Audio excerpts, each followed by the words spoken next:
সম্মানিত ভাইরা, নবীজি সাল্লাল্লাহু আলাইহি ওয়াসাল্লাম বলেছেন, মান ক্বারা সূরাতু ইয়াসিন ফি সদরিন নাহারি কুদিয়াত হাওয়াইজুহু। নবীজি বলেছেন, কেউ যদি প্রতিদিন ফজরের নামাজের পরে সূরাতু ইয়াসিন একবার তেলাওয়াত করে, নবীজি বলেছেন সে ঘরে বা দোকানে যদি এই সূরা একবার তেলাওয়াত করে, নবীজি বলেছেন তার সমস্ত বালা মুসিবত থেকে আল্লাহ তাআলা ঘর এবং দোকানকে হেফাজত করবে। সুবহানাল্লাহি ওয়া বিহামদিহি। তারপরে নবীজি আরও বলেছেন, কেউ যদি তার ঘর বা দোকানে বরকত আনতে চায়, বরকতের জন্য আমরা কত কিছু করি কিন্তু বরকত আসে না, কিন্তু বরকত তো এই সূরার মধ্যে আল্লাহ তাআলা দিয়েছেন। এই সূরা ইয়াসিন কত বড় ফজিলতপূর্ণ একটি সূরা, আমরা তো জানি না, তাই গুরুত্ব বুঝি না, বিধায় পড়ি না। তো সম্মানিত ভাইরা, এই যে সূরা ইয়াসিন কেউ যদি প্রতিদিন ফজরের নামাজের পরে কন্টিনিউ কেউ যদি তেলাওয়াত করে আমল করে, তো নবীজি বলেছেন তার সমস্ত বালা মুসিবত দূর করার পরে রব্বুল আলামিন তার বারাকা, তার সংসার বা দোকানের মধ্যে বেচা কিনা আল্লাহ তাআলা ভরপুর দান করবেন। সুবহানাল্লাহ। নবীজি কত কথা, কত আমলের কথা আমাদের শিখায় দিয়েছে, কিন্তু আমরা জানি না। নবীজি আরও বলেছে কি জানেন? রিজিক, আমরা তো রিজিকের জন্যই কত কিছু করছি, পেটে খাবারের জন্যই তো কত কিছু করছি। তো নবীজি বলেছেন রিজিকের ব্যবস্থা তোমাদের একটি সূরা যদি পড়ো, একটি সূরা যদি তোমরা তেলাওয়াত করো, সূরা যদি একটি সূরার আমল তোমরা করতে পারো, তাহলে তোমাদের সমস্ত সমগ্র সব সময়ের রিজিক আল্লাহ তাআলা তোমাদের দান করবেন। তো নবীজি এই কথা হাদিসে বলছেন, মান ক্বারা সূরাতুল ওয়াকিয়া লাম তুসিবহু ফাকাতান আবাদা। নবীজি বলেছেন কেউ যদি সূরাতুল ওয়াকিয়া পাঠ করে, আল্লাহর নবী সাল্লাল্লাহু আলাইহি ওয়াসাল্লাম বলেছেন এই সূরা ওয়াকিয়া পাঠ করার কারণে রব্বুল আলামিন তার জীবনের সমস্ত রিজিকের ব্যবস্থা, রব্বুল আলামিন আসমান থেকে তার রিজিকের ব্যবস্থা, আসমান থেকে তার রিজিকের ফয়সালা রব্বুল আলামিন করে দিবে। এজন্য সম্মানিত ভাইরা, আমাদের রিজিকের অভাব দূর করে দিবেন রব্বুল আলামিন যদি আমরা এই সূরা ওয়াকিয়া তেলাওয়াত করতে পারি। এই সূরাতুল ওয়াকিয়া যদি আমরা সন্ধ্যার পরে, মাগরিবের নামাজের পরে, ঈশার নামাজের আগে যদি এই সূরা ওয়াকিয়া পাঠ করি, তাহলে আমাদের রিজিকের অভাব রব্বুল আলামিন দূর করে দিবেন। নবীজি সাল্লাল্লাহু আলাইহি ওয়াসাল্লাম আরো বলেছেন, মান ক্বারা সূরাতুল মুলক, কেউ যদি সূরা মুলক তেলাওয়াত করে, ঈশার নামাজের পরে ঘুমের আগে কেউ যদি সূরা মুলক তেলাওয়াত করে, নবীজি বলেছেন সে শুধু দুনিয়াতে শান্তি পাবে এমনটা নয়, রব্বুল আলামিন তার কবরের আযাব থেকে দূর করে দিবেন, হেফাজত করবেন। তাবারাকাল্লাযী বিয়াদিহিল মুলকু ওয়া হুয়া আলা কুল্লি শাইইন কাদির আল্লাযী খালাকাল মাউতা ওয়াল হায়াতা লিয়াবলুয়াকুম আইয়ুকুম আহসানু আমালা ওয়া হুয়াল আজিজুল গফুর। রব্বুল আলামিন বলছেন এই সূরা মুলক যদি প্রত্যেক দিন তেলাওয়াত করে, বান্দা যদি ঈশার নামাজের পরে ঘুমের আগে যদি এই সূরা মুলক তেলাওয়াত করে, পড়তে মাত্র 7 থেকে 10 মিনিট সময় লাগবে। এই সূরা তেলাওয়াত করলে রব্বুল আলামিন আমাদের কবরের আযাব থেকে হেফাজত করবেন, মাফ করবেন। এই কবর কিন্তু অত্যন্ত ভয়ঙ্কর। নবীজি বলেছেন, আল কবরু রাউযাতুম মির রিয়াজিল জান্নাহ আও হুফরাতিম মিন হুফারিন নার। কবর কারোর জন্য জাহান্নামের একটা গর্ত হবে, আবার কবর কারোর জন্য জান্নাতের বাগান হয়ে যাবে।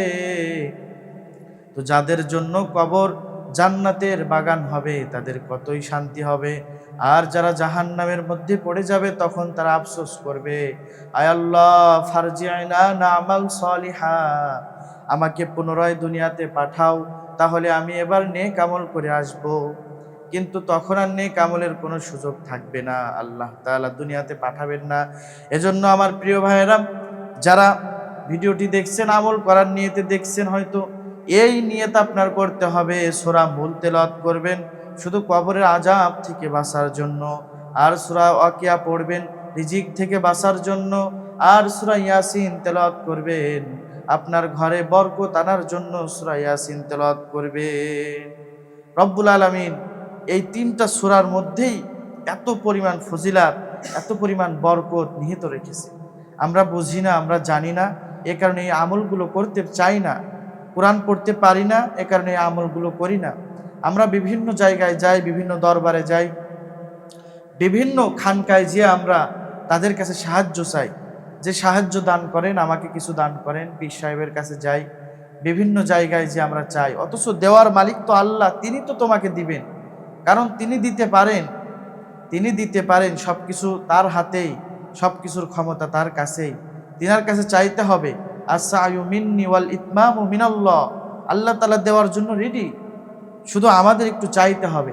তো চাওয়ার পদ্ধতিটা হলো এইটাই, আপনি কোরআন থেকে কিছু তেলাওয়াত করবেন, কোরআন থেকে সূরা ইয়াসিন তেলাওয়াতের পরে আপনি 2 হাত তুলে আল্লাহর কাছে চাবেন, মালিক আমার এইটা দরকার, ওইটা দরকার। সূরা ওয়াকিয়া পড়ার পরে আপনি আল্লাহর কাছে চাবেন যে আল্লাহ আমার রিজিকের সমস্যা, রিজিক দূর করো, রিজিকের সমস্যাগুলো আমাকে, তুমি রিজিকের সমস্যা থেকে আমাকে হেফাজত করো, আমার ভরপুর রিজিক দাও। রব্বুল আলামিন তোমার রিজিক দিবেন, কারণ তিনি তো বলেছেন ওমা মিন দাব্বাতিন ফিল আরদি ইল্লা আলাল্লাহি রিজকুহা ওয়া ইয়ালামু মুস্তাকাররাহা ওয়া মুস্তাওদাহা কুল্লুম ফি কিতাবিম মুবিন। 12 পারা শুরুতে রব্বুল আলামিন বলেন, আমি 50,000 বছর আগে আমি আমার বান্দার রিজিক লিপিবদ্ধ করে রেখেছি। আমার বান্দার রিজিক আমার হাতে, সে কি চায়, তার কি প্রয়োজন, সব আমি লিপিবদ্ধ করে রেখেছি। তো বান্দা যদি নেক পথে চলে, বান্দা যদি এই আমলগুলো করতে পারে, তাহলে আমি আল্লাহ ওয়াদা করলাম তার রিজিকের কোনো সমস্যা আমি আল্লাহ তার দিব না। অবশ্যই তার রিজিক পরিপূর্ণ তার ঘরের মধ্যে আমি আল্লাহ পৌঁছে দেব। শুধু তার কাজ হলো, তার ওসিলা সে কাজ করবে। ওয়াইজা রাউ তিজারাতান আও লাহওয়ান ফাদদু ইলাইহা ওয়া তারাকুকা কাইমা কুল মা ইনদাল্লাহি খায়রুম মিনাল লাহবি ওয়া মিনাত তিজারা। আল্লাহ বলছেন যে তোমরা কাজের সন্ধানে বের হও, রিজিক আমি আল্লাহ তোমার ঘরে পৌঁছায় দেব।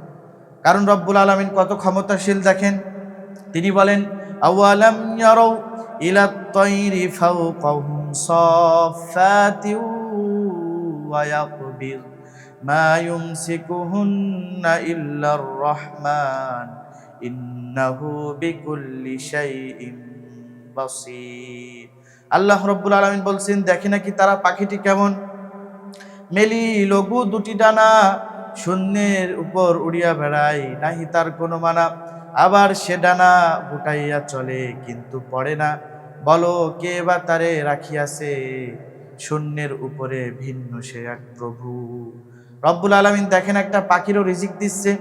একটা পাখি সকাল বেলায় তার নীড় থেকে, তার ঘর থেকে বের হয়ে যায়, রব্বুল আলামিন তাকে বের করে আনেন, সারাটা দিন সে উড়তে থাকে, এখানে ওখানে খাবার খায়, নিজে পেট ভরে, তারপরে নিজের সন্তানের জন্যেও আবার খাবার নিয়ে বাসায় যায়, খালি পেটে বের হয়, আবার রব্বুল আলামিন তার পেট ভর্তি করে বাসায় ফিরায় দেয়। সুবহানাল্লাহ।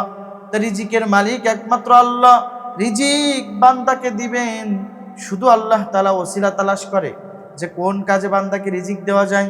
যদি ভালো কাজ করেন, নেকের কাজ করেন, তাহলে রিজিক আপনার ঘরে আল্লাহ পৌঁছায় দেবেন। কারণ মুসা আলাইহিস সালাতু ওয়াস সালামের যুগের কথা আমরা জানি যে মান্না ওয়া সালওয়া, এই মান্না ওয়া সালওয়া আসমানি খাবার, এই আসমানি খাবার রব্বুল আলামিন মুসা আলাইহিস সালাতু ওয়াস সালামের কওমের মা এবং এক ছেলেকে খাওয়াইতো। তো একদিন হঠাৎ করে মান্না ওয়া সালওয়া খাইতে খাইতে তাদের আর ভালো লাগে না। একদিন হঠাৎ করে ছেলে বলে, মা আর তো ভালো লাগে না মান্না ওয়া সালওয়া খেতে, এখন মানুষ বনি ইসরায়েল যেমন আলু পেঁয়াজ রসুন খায়, ওইটা খাবো, আসমানি খাবার আর ভালো লাগে না। মাকে বলছে সন্তান, এইটা আর ভালো লাগে না, ইবাদত ছেড়ে দিই, তাহলে মান্না ওয়া সালওয়া খাবার বন্ধ হবে। তখন মা বলছেন, সন্তান এটা তুমি কি বললাম, আল্লাহ তো তোমার কথায় নারাজ হয়ে যাবে, তুমি তো বললা মান্না ওয়া সালওয়া খাবার পছন্দ না, আসমানি খাবারের চাইতেও তোমার কি দুনিয়ার খাবার বেশি পছন্দ নাকি? রব্বুল আলামিন তো মনে হয় তোমার আসমানি খাবার বন্ধ করে দিবে। এ কথা বলতে দেরি হয়েছে, পরের ওক্তে আর আসমানি খাবার মান্না ওয়া সালওয়া তাদের জন্য আসেনি। তখন ওই সন্তান জমিনে বের হয়ে গেছে খাবার বা কাজের জন্য, যেখানে সেখানে যায় করে, যেখানে যায় বলে, তারাই বলতে থাকে যে তোমরা তো মা আর সন্তান দুইজন তো আসমানের খাবার খাও, মান্না ওয়া সালওয়া খাও। তোমরা যেহেতু অপরাধ করেছো, তোমরা যেহেতু গুনাহ করেছো, এই গুনাহের কারণে তোমাদের মান্না ওয়া সালওয়া বন্ধ হয়ে গেছে। তাই আমরা তোমার গুনাহগার, তো তুমি এই কারণে তোমার আর কাজে নিব না। তার কাজে নেয়নি, ঘাড় ধাক্কা দিয়ে বের করেছে যে তুমি হয়তো গুনাহগার, তুমি হয়তো গুনাহগার, অপরাধ করেছো, এই কারণে হয় আল্লাহ তাআলা তোমার মান্না ওয়া সালওয়া খাবার বন্ধ করে দিয়েছে। তো তুমি যাও, তোমার কাজ কামে নেব না। তারপরে বাড়ি ফিরে এসেছে, কোথাও কাম পায় নাই। মায়ের কাছে এসে বলে, মা ভুল করে ফেলেছি, মান্না ওয়া সালওয়া অপছন্দ করেছিলাম, আল্লাহ তাআলা তো সত্যি আমাদের জন্য এই খাবার আমাদের থেকে উঠায় নিয়েছে, আমাদের তো আর খাবার খাওয়া যাচ্ছে না, আমরা তো না খেয়ে থাকবো, মার দুনিয়ায় কেউ আমাদের কামে নিল না, তো এখন কোথায় যাব? মা বলছে, এবার সন্তান শোনো, এইভাবে আল্লাহ আমাদের উপরে নারাজ হয়ে গেছে, এই কারণে তোমার এখন কাজ হবে, কাম হবে, চলো আমরা যাই নামাজ বিছাই, সূরা তেলাওয়াত করি, আর আমরা ইস্তিগফার পড়ি, আস্তাগফিরুল্লাহ, এই দোয়াটা পড়ি, আর বারবার রব্বুল আলামিনের কাছে হাত তুলে ক্রন্দন করি, যদি রব্বুল আলামিন আমাদের ক্ষমা করে আবার আসমানি খাবার আমাদের জন্য পাঠাইতে পারে, চলো যাই তওবা করে নি। তো তওবা করলে রব্বুল আলামিন আমাদের রিজিকের মধ্যে বারাকা দান করেন। সেই কথা আল্লাহ তাআলা সূরা নূহের মধ্যে বলছেন, ইস্তাগফিরু রাব্বাকুম ইন্নাহু কানা গফফারা। আল্লাহ বলছেন, আমি গফফার, আমার কাছে তওবা করো, ইস্তিগফার করো, আমি আল্লাহ রব্বুল আলামিন তোমার রিজিকের অভাব দূর করে দিব, কারণ আমি তো গফফার। তো যদি তুমি তওবা করতে পারো তাহলে শুধু রিজিকের অভাব দূর করবো এমনটা নয়, রব্বুল আলামিন বলছেন, ইউরসিলিস সামাআ আলাইকুম মিদরারা, আমি আল্লাহ তোমাদের জন্য আসমান থেকে পানির ব্যবস্থা করব। আর যাদের সন্তান হয় না, আমি আল্লাহ রব্বুল আলামিন তাদের সন্তানের ব্যবস্থা করব। সন্তান দেওয়ার মালিক তো আল্লাহ, কিন্তু আমরা অনেকে আছি যে সন্তান হয় না বিধায় বিভিন্ন দরবারে যে সন্তান চাই, বিভিন্ন বট গাছের কাছে যে সন্তান চাই, কাপড়ের মধ্যে ইট পেঁচায়ে এটা বট গাছের আগায় বেঁধে আসি, যে যতদিন পর্যন্ত আমার সন্তান না গর্ভে আসবে ততদিন পর্যন্ত এই ইট খোলা হবে না। নাউজুবিল্লাহি মিন যালিক। মানুষের আকীদা কোথায় চলে গেছে, মানুষের আকীদা, মানুষের ঈমান কোথায় নেমে গেছে, অথচ আল্লাহই তো সন্তান দিতে পারে। আল্লাহ রাব্বুল আলামিন বলছেন, লিল্লাহি মুলকুস সামাওয়াতি ওয়াল আরদ ইয়াখলুকু মা ইয়াশা ইয়াহাবু লিমান ইয়াশা ওয়া ইনাসাউ ওয়া ইয়াহাবু লিমান ইয়াশাউ যুকুর।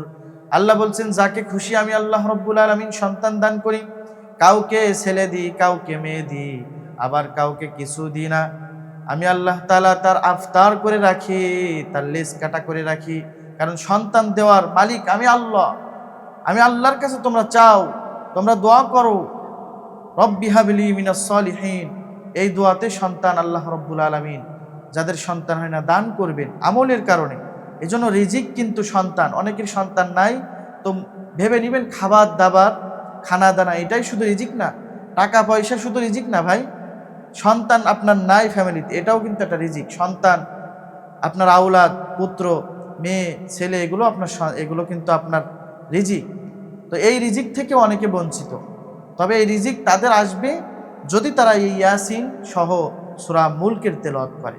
এজন্য আমার প্রিয় ভাইরা, আমরা সকলে সূরাতুল ইয়াসিন এবং সূরা মুলক সাথে সূরা ওয়াকিয়া তেলাওয়াত করব, আমাদের জীবনকে এই তিনটা সূরায় উজালা করতে পারে।